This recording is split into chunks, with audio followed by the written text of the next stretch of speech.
Gentlemen, to NBR, or as we like to call it around here, Nothing But Rants, the show where I find topics that I'm oddly passionate about and I pontificate upon them. These are not hot takes, but rather takes that I'm hot about.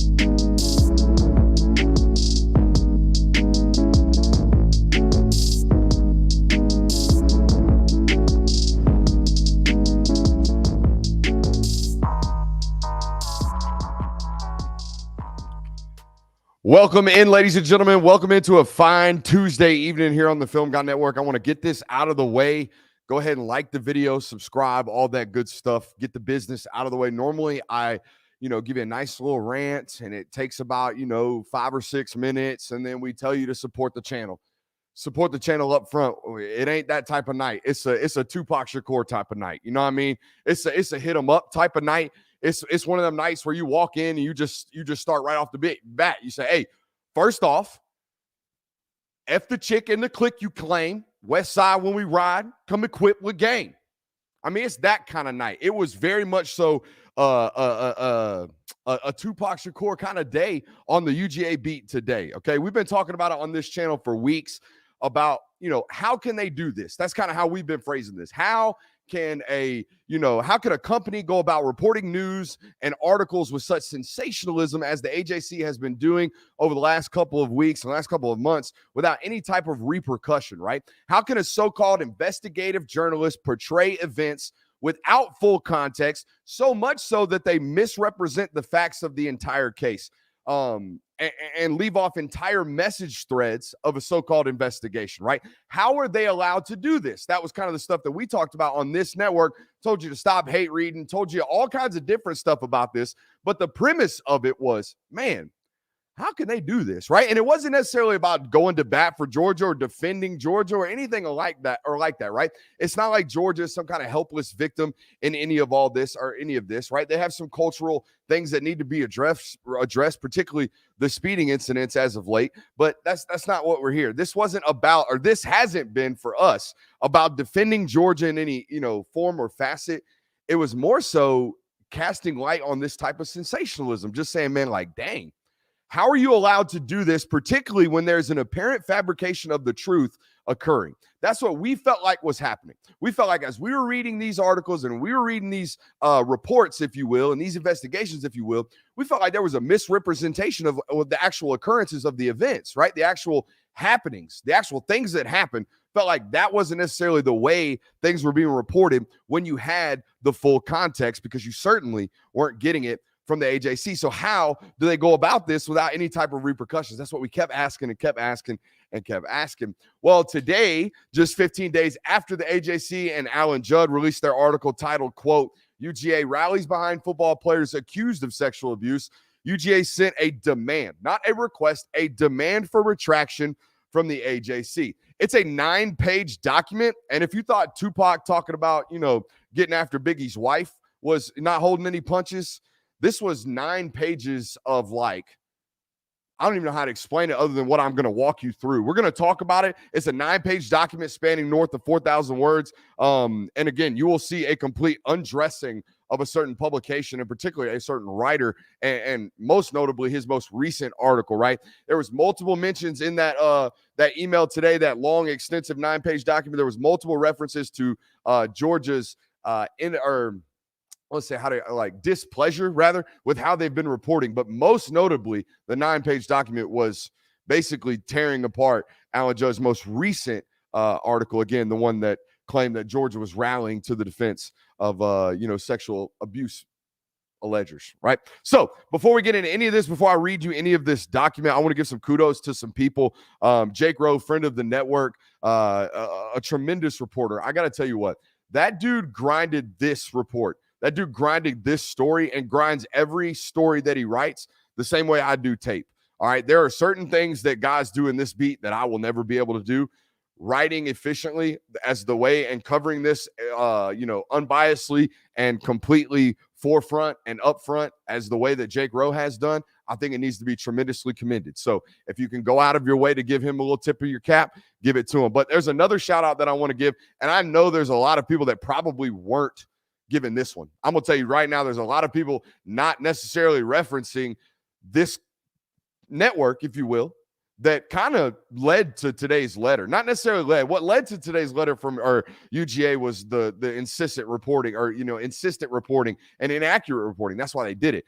But there were some certain things in that letter that were a direct reflection of the Locked On Bulldogs Network podcast, or the podcast network that is here in the Georgia space. Clint and those guys do a great job. I've been a guest over there a couple of times. They do a great job, covering the university and doing a podcast. And I thought Clint did a tremendous job of interviewing Alan Judd and doing so with obvious knowledge of the subject, of obvious knowledge of what he's supposed to be talking about, what he should allow Alan Judd to continue to talk about. Because if you took the time to read the 9-page report like I did today, you will see multiple times in that report UGA's legal team referencing Alan Judd's interview. Well, Alan Judd's interview that is referenced, from my knowledge, in that document was the Locked On Network's podcast that they had him on. It's the only interview I can find.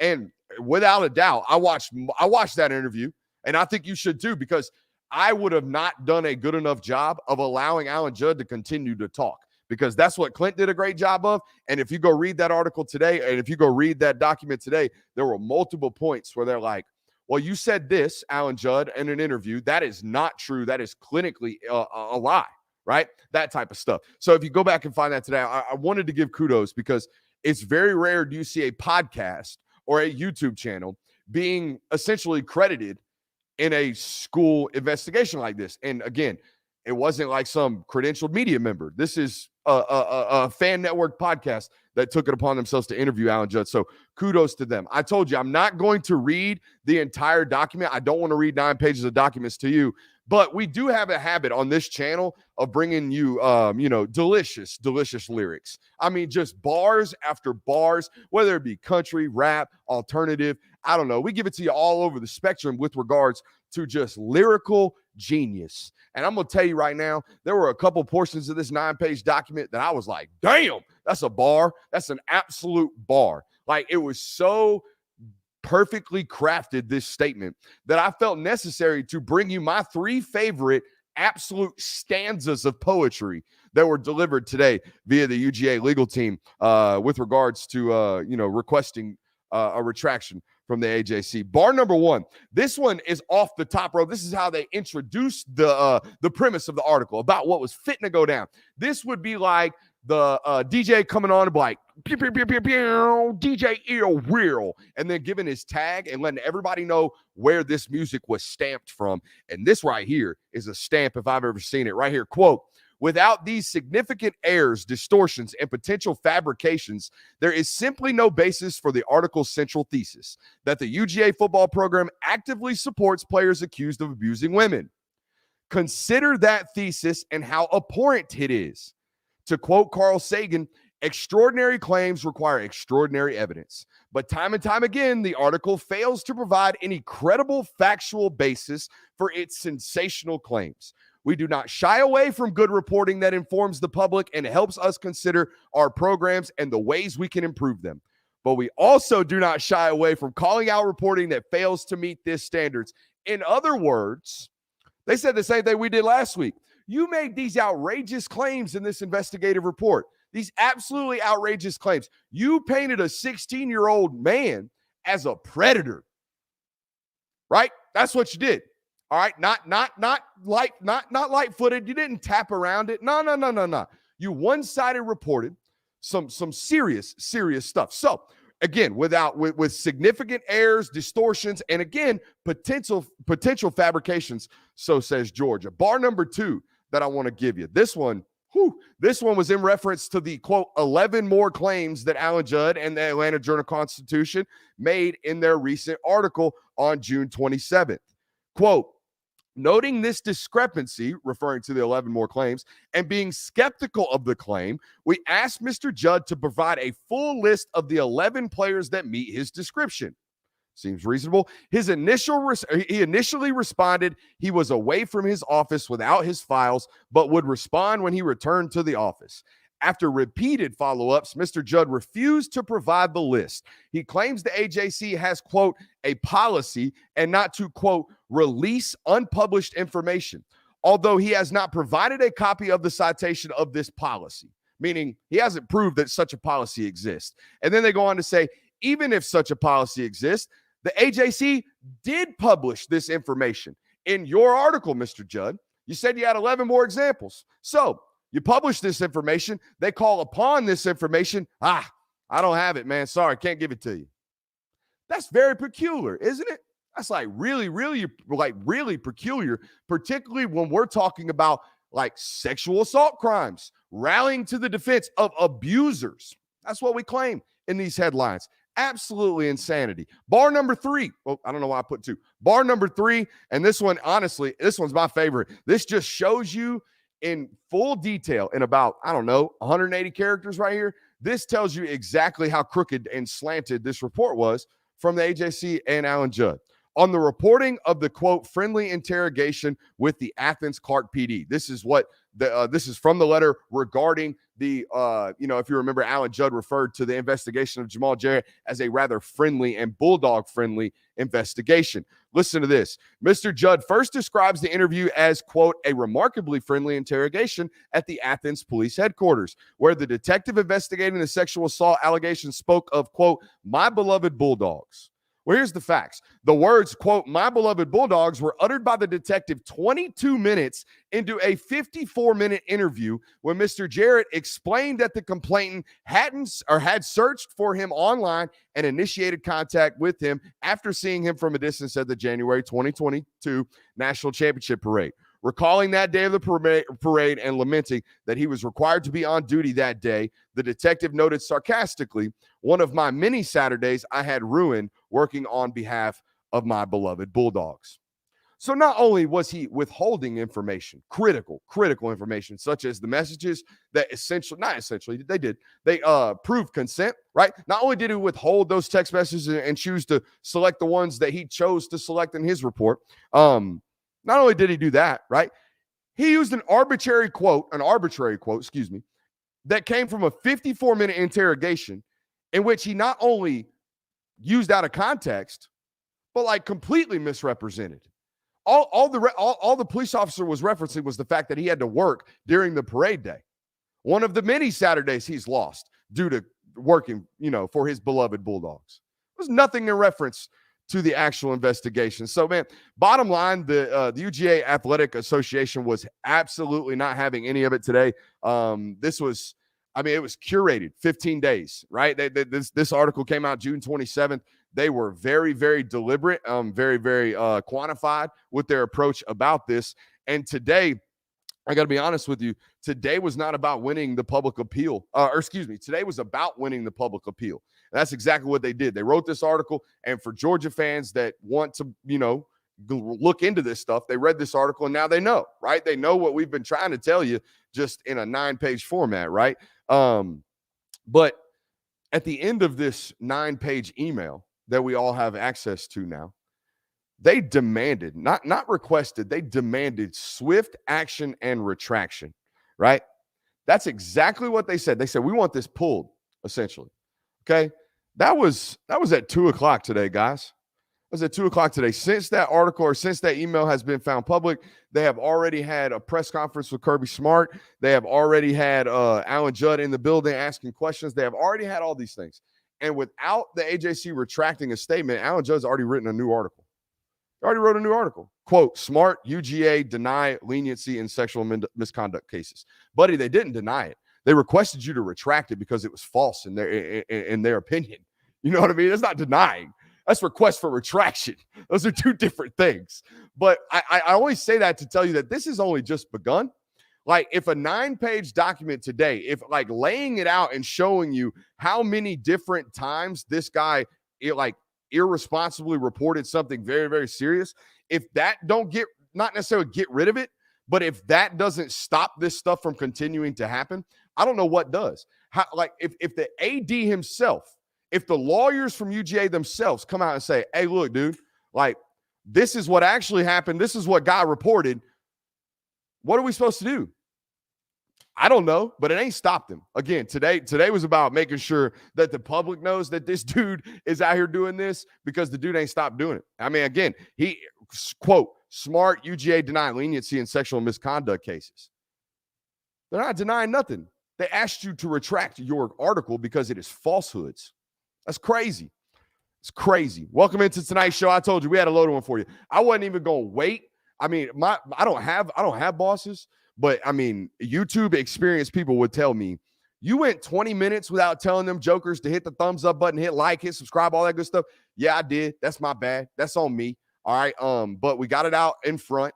All right. And I knew for a fact we were going to be out here running down that topic for a good minute. So, how about it? Hit that like button, hit that subscribe button. Welcome into tonight's show. We got a loaded one for you. Ohio State fans, hope you're trickling in by now. We got something for you a little bit later. Ryan Day was out on Twitter, or not out on Twitter. He was out talking about targeting again. And I have some thoughts, and they might not be exactly what you think.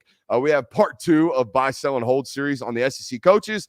And I want to talk a little bit about the Northwestern stuff, but not in – if you guys don't know by now, I'm not one of these guys that even enjoys getting into the heavy stuff like this. I just want to talk ball and hang out and laugh, and I'm here for these jokes. And I'm here for rants, and I'm here for all that good stuff. But I ain't here for sexual assault, like real sexual assault allegations and like real stuff. Because this hazing stuff in Northwestern is gross. Nonetheless, we're not going to talk about that, but we're going to talk about hazing in general in the world of college football and in the world of sports. Got a little story time with Brooks a little bit later. Make sure you're hitting that thumbs up button. Appreciate you for being here tonight. All right. I saw a clip of Ryan Day on Twitter the other day, and it was clearly a sit-down interview with Joel Klatt. And on the surface, just the clip that I saw, it looked like, I was going to do what most of y'all are doing right now in your mind as we are talking about Ryan Day. Georgia fan, listen to this. Oh, I bet Ryan Day was out here bitching again. I bet Ryan Day was out here bitching about targeting again. That soft Ryan Day. That wasn't what it was, man. That was not what it was. In the full interview, which I guarantee you most of you didn't watch, you'll notice that Joel Klatt asked Ryan Day a very loaded question. Okay, about 18 minutes in, Joel Klatt looks across and said, they're talking about how the sport of college football has changed and all this stuff's going on. And then he looks across and he says, this question right here, very, very loaded with intentions of getting the result that he ultimately got, but he had to drag it out of him. Listen to this. He says, what's the biggest rule change you'd like to see in the sport of college football? He tosses that grenade into the room, or that softball into the room, hoping that Ryan Day would address targeting. We know because of the clip that I am about to show you. Okay, instead of talking about targeting, when asked about the number one rule that he would change, Ryan Day doesn't talk about targeting. He talks about the damn hash marks and how he doesn't like how the college hashes are wide and how they should be as wide as the NFL hashes. Long story short, Ryan Day just wants to coach in the NFL. He wants everything like the NFL. He wants the playoff schedule like the NFL. He wants compensation like the NFL. He wants legislation like the NFL. He wants, everything to be. He wants the rule book just like the NFL. He wants everything like the NFL. But that was not the point. The point was he was asked, what would you change? And his immediate answer was hash marks. Why? Because he's a spread offensive coordinator, and he likes the idea of the ball pretty much staying in the middle of the field the entire time. You know why? Because he's got more field to work with on both sides. He's not pinned up on one hash a third of the time. You see? You follow me? That's all I'm talking about. That is what he wanted to change. He didn't mention a damn thing about targeting, so much so that Joel Klatt had to look at him and say this. Watch this. This comes via the Joel Klatt Show. I hope you don't take me down for it, buddy. I know what you were doing. You got your result. But I just want people to watch tonight to understand that Ryan Day was not out here just complaining about targeting. He was probed for this answer because they wanted this answer because they wanted the sensationalism. Here's the actual encounter between he and Joel Klatt that dug out the targeting clip that you've all seen on social media now. I thought for sure we were about to get into targeting there. Yeah, well, that's a little too soon. Right. Too soon on that one. Understandable. I will ask you about that rule, the targeting rule. It's obviously achieved what I think the intent was, which was change the way that defenders defend and the strike zone. Everyone talked about that early. Sure. Now it's morphed, though. Right. It's morphed into a problem because it's tough to officiate. People don't really understand why calls are made, why they're overturned, why they're upheld, all of those different things. So, from a coach's standpoint, how frustrating is that call? And I know this is probably too soon. Not that specific call. I'm just saying the rule in general. And how would you go about trying to alleviate? All right.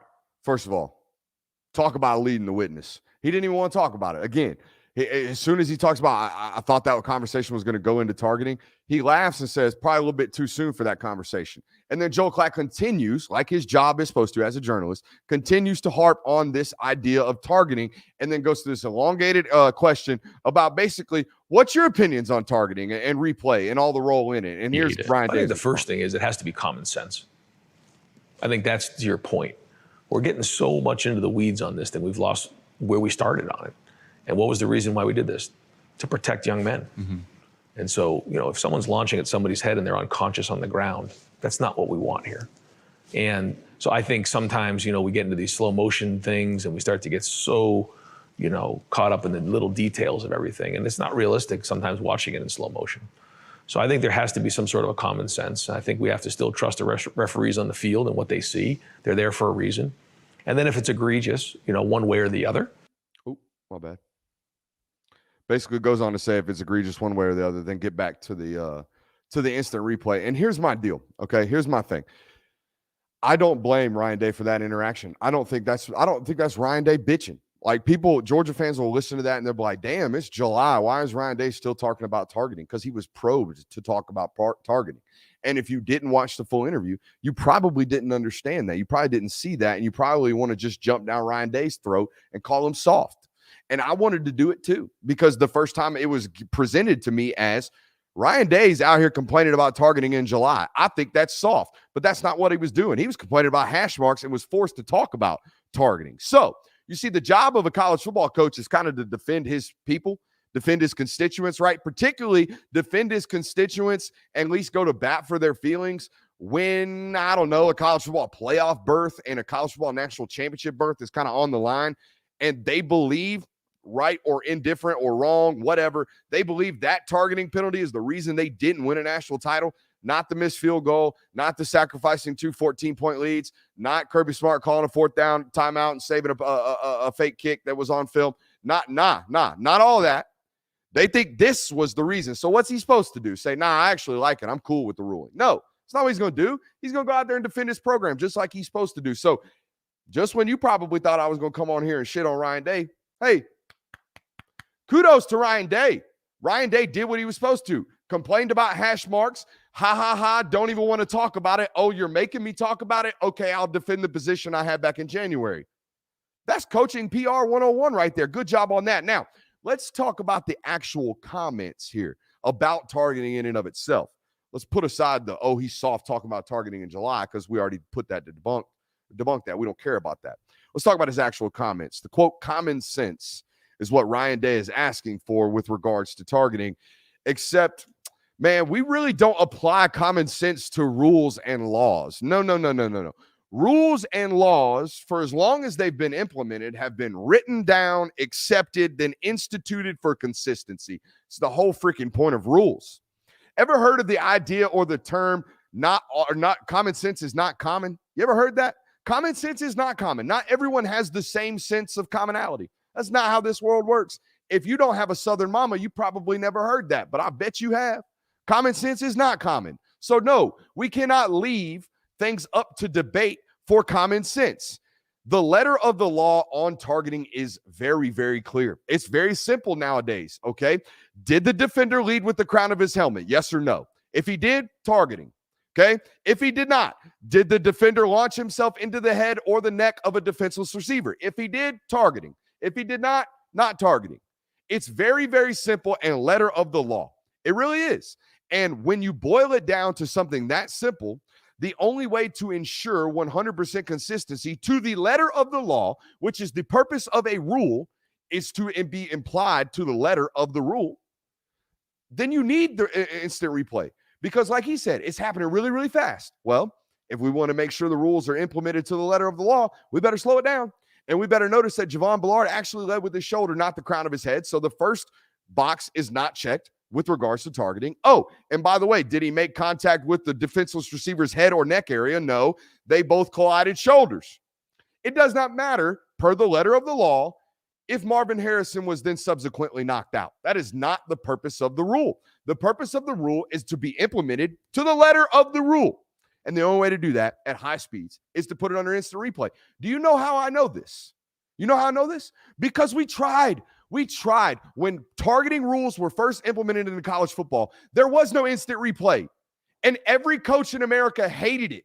They hated it. They thought guys were getting pulled for extended periods of the game. They were getting kicked out of football games for things that weren't actually targeting, that were left up to common sense on the football field. That was the first full year of the targeting rule being in college football. And then every single coach in America, not every, but majority of them looked at it and said, hey, man, we got this, slow motion stuff. Why don't we just put it out? We can do instant replay. We only have one rule. There's only one rule in college football, that if you have this penalty, you are impacted for the rest of the football game and maybe half of the next. There's one rule. And in my opinion, is it too much to ask for that one rule to be able to be instant replayed, to make sure we got it to the letter of the law? Isn't that the point? The point is to get these things right, not to leave it up to common sense. We tried leaving it up to common sense. You hated it. We had to get rid of it. That's so absurd to me that a man who has made his career out of the details is out here talking about leaving up college football debates to common sense. Hey, common sense says your alignment should be here. That's not how you coach your offense, Ryan. So why are we coaching the issues like this? You know what I mean? The law in your offensive playbook is the law. You line up in this spot. You run this route. If you don't, we evaluate it on tape. Why we got to apply something different to the rule book of the damn game? That's insane. That's insane to me. All right. Great topic there. I mean, again, man, laws are written down to the law, to the word. Hey, appreciate you being here tonight. I see a bunch of folks in here tonight. Hit that thumbs up button. I want to talk about this Northwestern stuff just for a little bit. Why I got you Big Ten homies nice and interested into tonight's broadcast. I want to continue to hammer down on that conference. Obviously, if you haven't read by now, if you haven't heard by now, Northwestern and Pat Fitzgerald's been fired for what is a culture of hazing that reads and displays to me actual 11 cases and actual 11 victims that have gone on the record, not on the record, but have given testimony to investigators. It's a major sexual assault issue going on up there with regards to hazing. And I'm gonna tell you right now, okay. For those of you who don't know, I did play football in college. I played football for 17 seasons. 17 seasons. I've been in a lot of locker rooms. I've been in a lot of situations. I've been hazed quite a bit. And I'm gonna tell you right now, ain't no team building being done by naked dudes assaulting freshmen in the locker room. Ain't no team building. Ain't no part of that hazing. I ain't got to get closer to my brothers by seeing wiener. That's not what I got to do. I mean, it's going to sound like a joke, but this ain't no joke. This is not no joke. That's not hazing, bro. That's assault, brother. That's what that is. You want to know what hazing is? Do you want to know what hazing is? Hazing is making a rookie carry your pads. Hazing is making the freshman have 6 a.m. lifts. Hazing is making the freshman be your designated driver on Saturday nights after a victory. That's hazing. Hazing is not getting naked, making dudes go through a virtual car wash, per these reports. It's insanity. That's not hazing. That's assault. You want to know what story time with Brooks? Let's do this right now. You want to know what a good, fun, clean-cut case of hazing is that is required? I think it's required for a bonding experience, right? There is a sense of paying your dues and getting picked on a little bit that kind of brings you down to the right level as a new entrant into a facility or a new entrant into a organization. It is required. There is a learning curve. There is a pay your dues. Yes, I'm 100% in agreement with this. You want to know what a quality, good hazing story is? I'll give you one. My freshman year, I enrolled Shorter University. They're a triple option football team, meaning your hands are in a 4-point stance as an offensive lineman. Both hands in the dirt, flat backs. We spend all 12 periods, an hour straight, all day long underneath the chutes. Okay, the very first day we get pads on, they put 5 freshmen out in front of the chutes. They put 5 upperclassmen, the starters, 5 upperclassmen in the chutes. Coach looks at us, underclassman says, "Hey guys, get on a knee." That's all he says. All right. Doesn't explain what we're about to do. Doesn't explain the drill. None of that shit. Okay. Says, "All right, boys, let's go." Gets down in the stance. They clearly know what's going on. We're just on a knee. Next thing you know, whistle's blown, downset hut. They're coming off full speed right at our chest. Boom, roll you. I mean, talking about like the worst pancake you've ever had in your life, because you're literally on a knee and they're coming at you full speed and just clearly leveling you. That was your welcome to the moment. That was your hazing.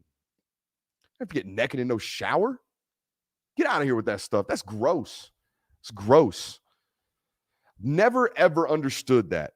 The assault. That's what it is. It's assault, brother. You know what I mean? If your version of hazing involves getting naked, that's not hazing. That's assault.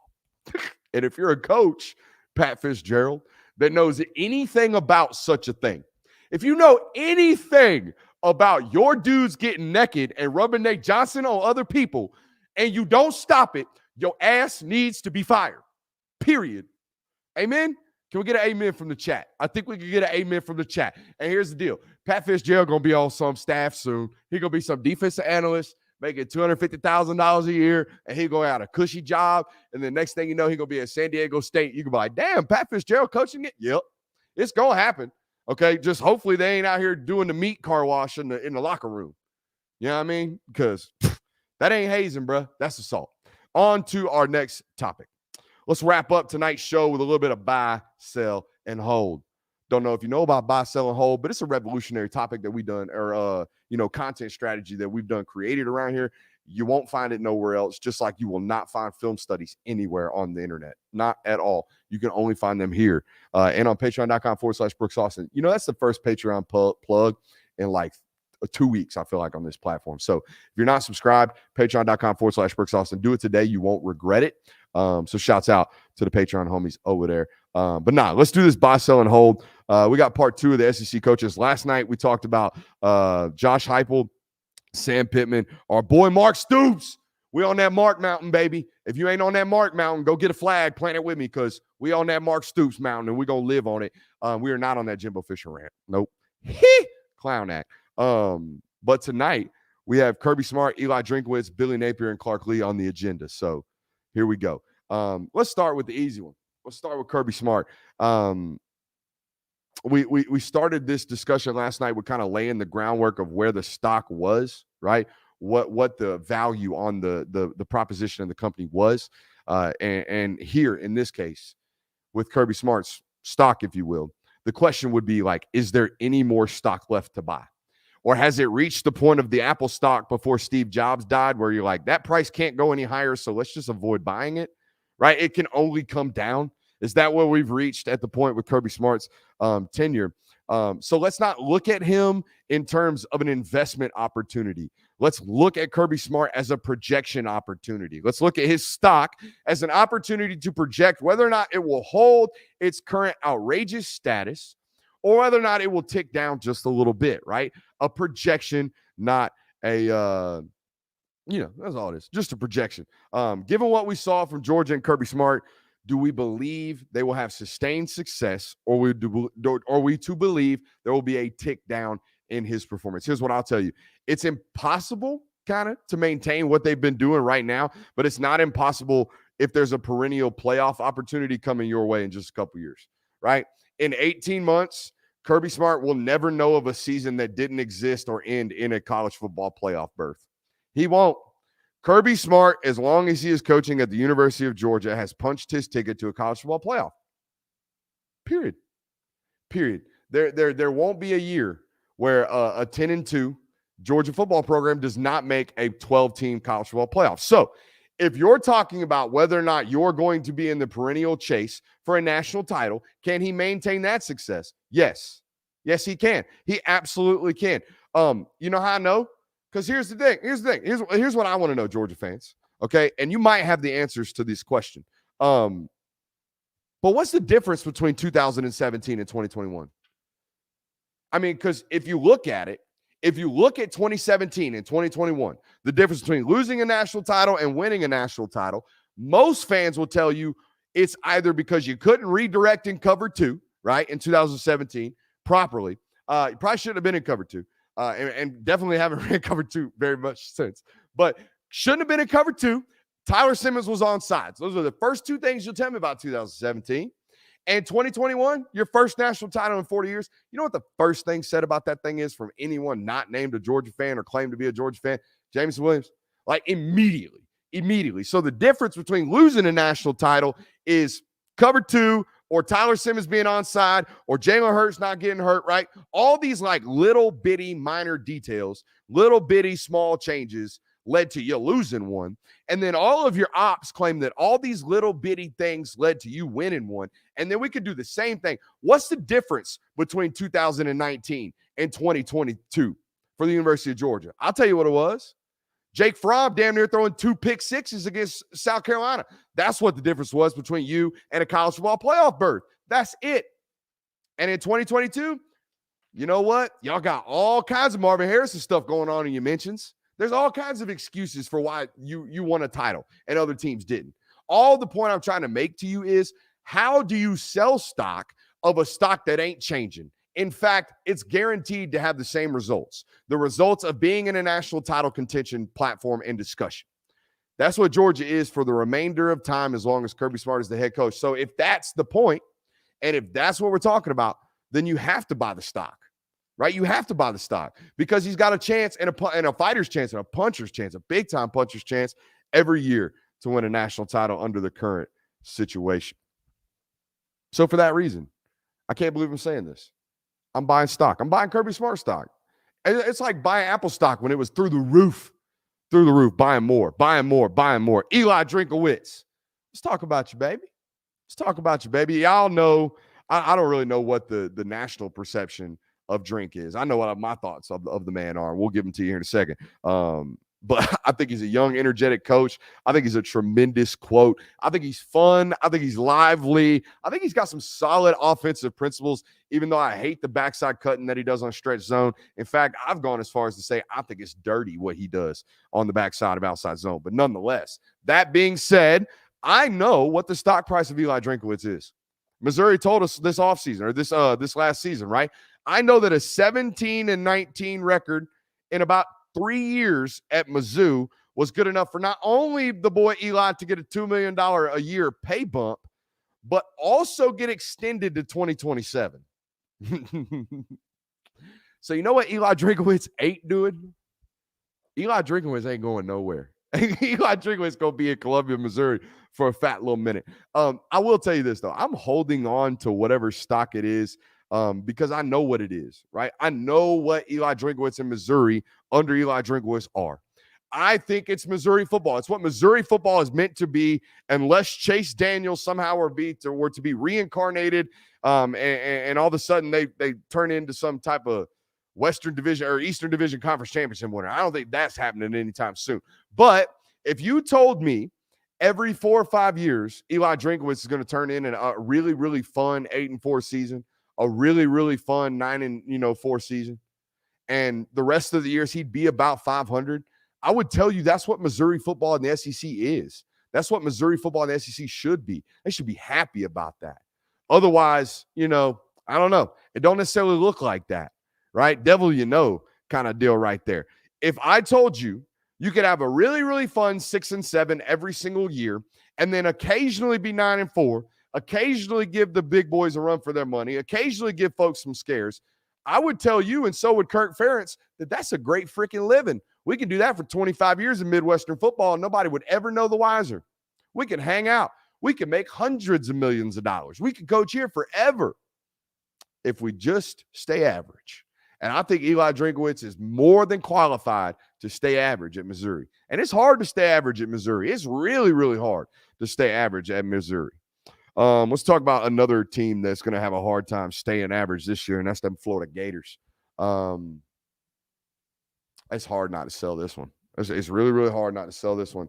And I'm perplexed.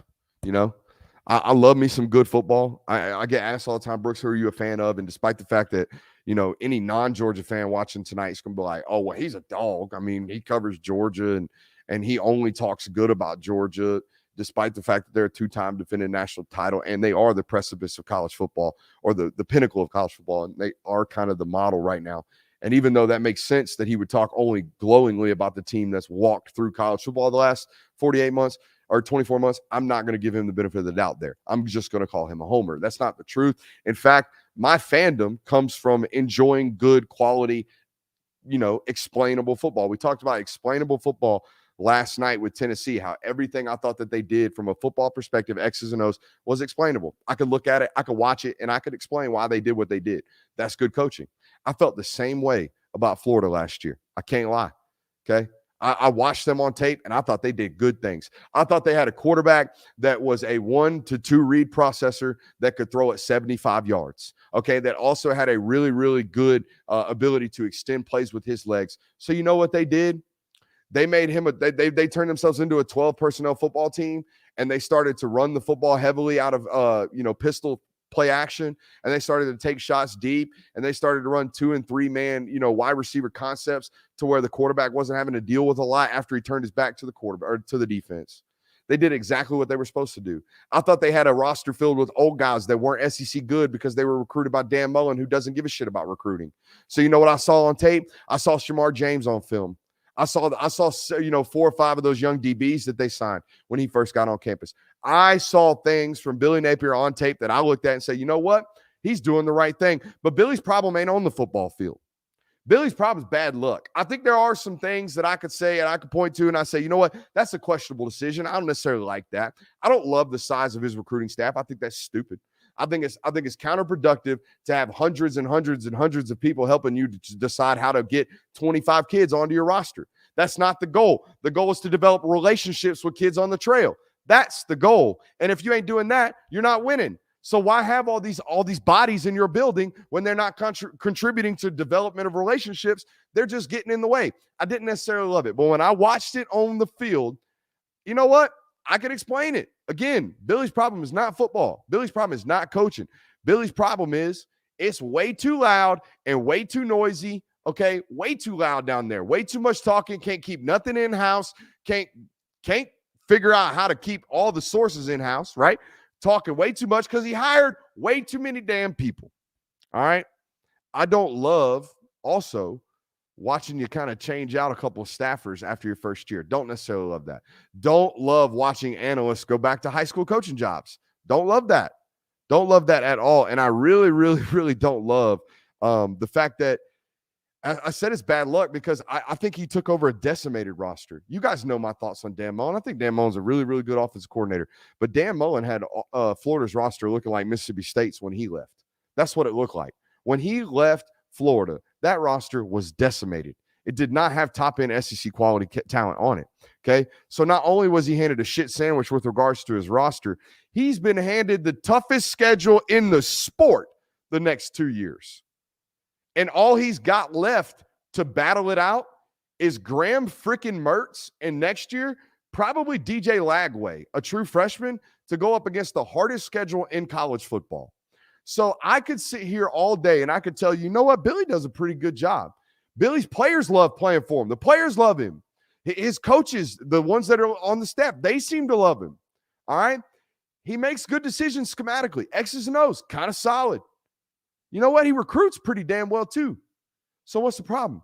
The problem is, man, he got some bad luck. He got some really, really bad luck with regards to the timing of the job with which he took. So I'll be honest with you. I would love to buy Billy Napier stock. I would. I don't think he's a bad football coach. If you do the right thing, X's and O's wise, and your players play hard and love you, that's like 3/4 of the job. The other 25% will get you fired, though, right? It's like 15% organizational structure, all right? And it's like 5% good luck. I don't think it's like 20% organizational structure, and it's like 5% good luck. That's 100%, right? 75, 20, and 5. I don't know. We're 50 minutes in. We're having a good time here. Nonetheless, I can't buy Billy Napier stock because I don't believe where the company is right now is serviceable. I don't look at it and say, you know what, he can coach his way out. He can coach his way out of that. How? Look at that schedule next year. Look at the quarterback room. Graham Mertz threw for 59% completion percentage in the Big Ten last year at Wisconsin. Not great, Bob. Not great, Bob. All right, let's talk about Clark Lee. I'll be real quick here. I'll be real quick. Listen to me, Clarky. You listening? Come here, baby. Look, I respect a man who, going back to his alma mater, I respect a man that's willing to show up in a vanilla cream suit. I respect a man that can rock a bald head and no facial hair, because Lord knows I can't do it. Praise Jesus, don't take my hair. But Clark, listen to me, baby. If you want me to buy more Doors stock, all right, if you want me to be out here talking about them Doors in a positive light, baby, we got to go sub 20 minutes on our speech this year at the SEC Media Days. All right, when Greg Sankey talks for the third year in a row about you being a coach of your alma mater and about how Nashville and we're here, glad to be in here in Nashville, and does all the home welcoming stuff, as soon as he hands you that mic, baby, understand your success this year is dependent upon that hard limit of 20 minutes. If you make me sit in that auditorium for 35 minutes this week or next week listening to Vanderbilt football stuff, Bubba, I ain't buying stock. But if we're short, tight, and to the point, I'm a door for life. You understand? I'm just kidding. All jokes aside, that dude's recruiting his ass off. All right? All jokes aside, Vanderbilt is doing things that you're supposed to be doing if you want to turn a really, really bad program into a relatively nice program, right? They are a fixer-upper, the definition of it. I don't even know how to explain that. Maybe they are. No, we're not going to go there. They are. They are a long way away from being they're never going to be a predominant football program in this conference. But they can be serviceable. They can be edible. All right, and they're getting there. So all jokes aside, I am buying Clark Lee stock, but not if you're long this week. If you're long this week, Clark, I don't know what I'm going to do, but I'm not going to be happy. I'm just kidding. Understand something. Listen to me here, okay? If you take nothing from tonight, take this. Come close.